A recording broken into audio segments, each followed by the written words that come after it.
Welcome to episode 3 of my soft reset series. And yeah, as you can see, I'm still in my pajamas. I feel so freaking chill right now that it's just like, you know what? I'm gonna make the video as is because I want to.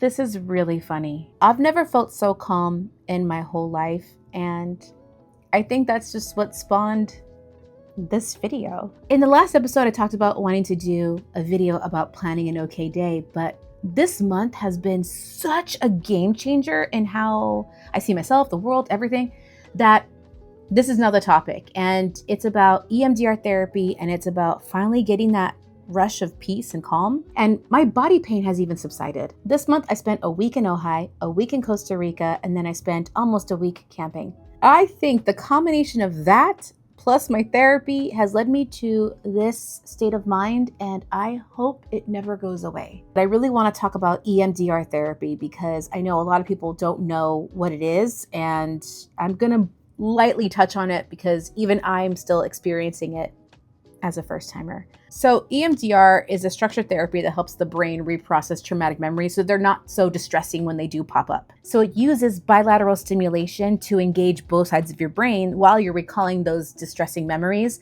so that it takes you from being in this like stuck place and it moves the memory into a normal memory, I guess, file in your brain so that it doesn't like hijack your emotions and your whole system. There's different things that can be done. I don't know them all. I'm just telling you the ones that I've gone through. And so far, my therapist has done tapping on my hands. And then she also uses this this wand that I'm supposed to look at. And then she'll move it either to the left or to the right, whatever feels more comfortable for me. And then I stay in that position when I recall stressful moments in my life. I'm going to give you a little example of what I go through in EMDR therapy. And not every week is like this. There are some weeks where I walk into that office and I'm like, I don't want to get into any shit today. I don't want to talk about anything serious. I just can't handle it this week. It's too much. In one session, my therapist had me sit facing her, and then she had a little pointer. And in that pointer, she either veered it off to the left or veered it off to the right. And she told me to find a spot where I felt comfortable, safe, whatever. She had me then go over a traumatic moment in my life that I'd like to process through. So I was starting to get into that moment, and she told me, well, where's your stress level at? And I go, honestly, I'm at an 8 right now. Okay, where's your pain? And I felt pain in my chest. I felt pain in my neck, my back, my legs. Like it was pretty much everywhere. She's like, okay, let's just go scan your body from head to toes to see where you're at. Meanwhile, I'm looking at this pointer the entire time, and I'm breathing in and out, thinking about all of the pain that I have going on and breathing into said pain. I know that kind of sounds weird, but that is what you do. You breathe the air into what you feel hurts. Let me tell you something, the pain does subside. I don't know what kind of witchery is happening in this moment, but it does work. And as I'm talking about this moment in my life, my stress factor goes down. I go from an 8 to a 7 to a 5. Now, it's not in one session. We'll talk about that same moment in time over a few sessions. And it's funny because like now when this memory pops up in my brain, I'm out and about in the world, it doesn't hit me in the way it used to because I've been able to process those emotions. Having some of that lifted off of your shoulders is such a nice thing to have. Now, getting into how you feel after these sessions, there are some weeks where you feel so empowered, like, yeah, I did that shit. Hell yeah, I feel so much better now. But then there are some weeks, oh my God, like in the beginning of August, late July, where I just felt emotional. And it wasn't like people couldn't talk to me about things, but I most definitely had an edge to myself where it was tricky. And I thought to myself, like, do I need to increase my microdosing? Because you guys know I'm microdosing. Do I have to increase my dosage? Like, I felt like there was a moment where it wasn't working. And what do I do with this? Well, it's just because you are raw.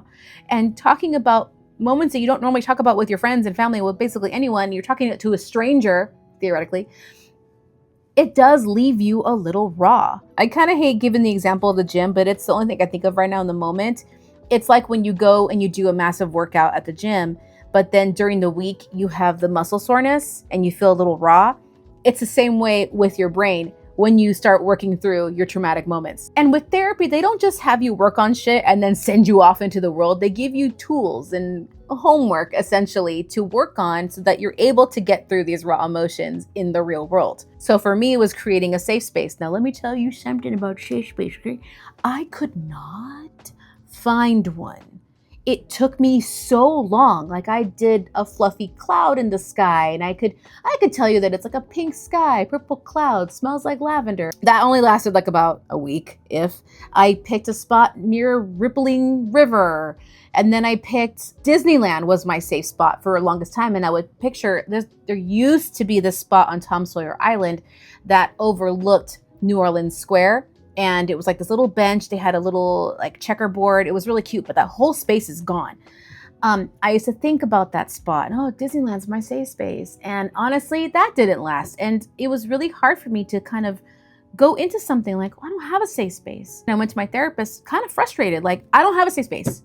I don't have anywhere to go to. Safe space doesn't exist because it's not real. My phobias infiltrated my safe space. And my therapist was like, this is your safe space. There's no spiders here. Like, for example, being by the river. I'm like, well, I can't sit on a rock by a river because there's spiders in the wild. And she was like, this is your safe space though. There are no spiders there. And I'm like, yeah, but there are. So the logic side of me would always infiltrate this fantasy world I would create. Well, in the beginning of this month, August, I finally found my safe space. And it pretty much looks like the room that I'm in. I created this retro inspired room full of all of my stuff. My cat light was there, a big screen TV, Nintendo, Dance Dance Revolution. And then off to the side, I had all of my crafting supplies. And then eventually it started expanding. And then eventually I felt the fuzzy couch that I really want now. And I don't know if it exists, but not in the color that I want. I had this like corduroy couch that's the most comfortable thing you've ever sat on, and it's expanding, and there's another room that has a freaking Broadway stage, and I can just go and just belt out songs, and it's expanding, and it's really fucking cool. And I had no idea that a safe space could be as entertaining as mine is. Mine has a bunch of shit in it, but that's what makes me feel comfortable. So now this space is available to me at any point in time. So I could be, I don't know, at a restaurant, stressed out for whatever reason, and I'll just disassociate and go to my safe space and think about the couch and think about the nice temperature that's in the room and think about watching Princess Bride with a Coke that's not going to make me feel bloated afterward, and eating Doritos and sour cream and just living my best life without the bloat of the dairy and the stuff. and oh, it feels so amazing. And immediately my stress level goes down. I'm able to go there and just feel it. It has to have played a role in how calm I have been feeling lately. And now, because I'm so in tune with how I feel this way, I'm now in tune with how I feel this way. And I'm able to take these moments and carry it on a day-to-day basis. And you guys, it's such a trip. And I can see what stresses me out and go, okay, this is going to piss me off if I engage. What's more important? And then I just don't engage. I just kind of go, okay. And then I kind of joke with myself that nothing is that deep. It's not that deep. So if you're considering EMDR therapy, I would tell you that 100% yes, it is worth it. It's hard. There are some weeks where you're not going to want to go back because you don't want to talk about shit anymore. And you're just already agitated as it is because today sucked and da-da-da. But when once you realize that holding things back is only to your detriment, you start to be able to get over them by talking about it. And it is a wonderful thing. You do have to go weekly, and it's not cheap. But the way I see it is, this is the best healthcare that I've ever received. So with everything that I'm going through with therapy, I go to Ojai, I go to Costa Rica, I go camping. 3 things that are so unbelievably calming.